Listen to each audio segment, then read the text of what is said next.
Hi, so this is the fifth and final video, short videos on how to study the Bible.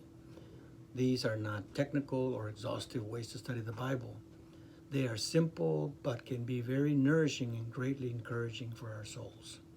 Now, there are different types of literature in the Bible, and this is what this video is about, highlighting the need to carefully note what type of literature we're looking at in any particular passage that we're focusing on. So these types of literature can include narrative or historical, legal, poetic, prophetic or apocalyptic literature, or wisdom literature. Now, without being aware of what literature we're looking at, there can be great errors in interpretation and obviously in application. So it's very important that we really note what type of literature we're looking at in any particular passage.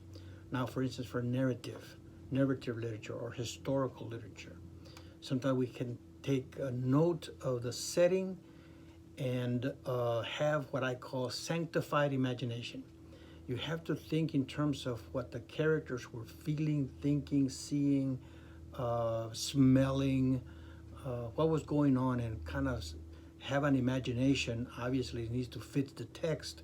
We can't just let our imagination go wild. But they can be very, very helpful when we see the characters and note all these characteristics. That's in narrative or historical literature.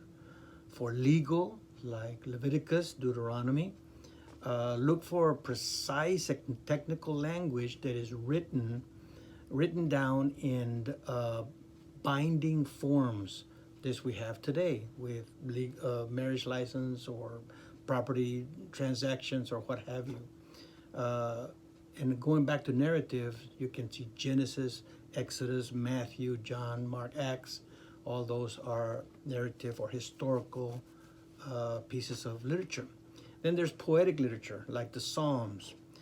There you look for figures of speech and words and phrases that are pregnant with meaning, with emotional intensity. They seek to express what's going on in the heart of the poet. In poetic literature, you see very cryptic sometimes phrases and so forth, parallelism that can help you understand verses, how they fit together. So that's poetic literature. Then there's prophetic or apocalyptic literature, like Isaiah, Jeremiah, Daniel, the book of Revelation. Prophets address the contemporaries and what they were facing at the time.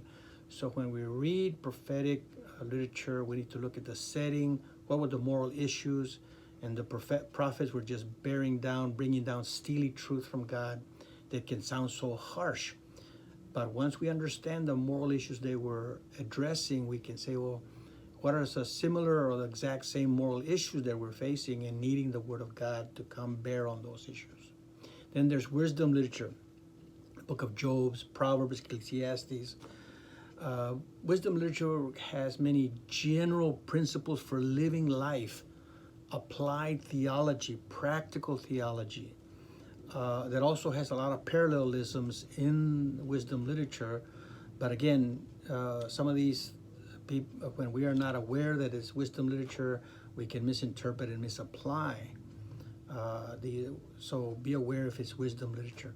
And then finally, there's a mixture. Sometimes within poetry, you find wisdom literature, like some of the Psalms are wisdom literature. Within narrative, you see the Song of Moses or the Magnificat of Mary, full of poetry. There's songs. So just be aware of that sometimes there's a mixture. So have a great time in the Bible.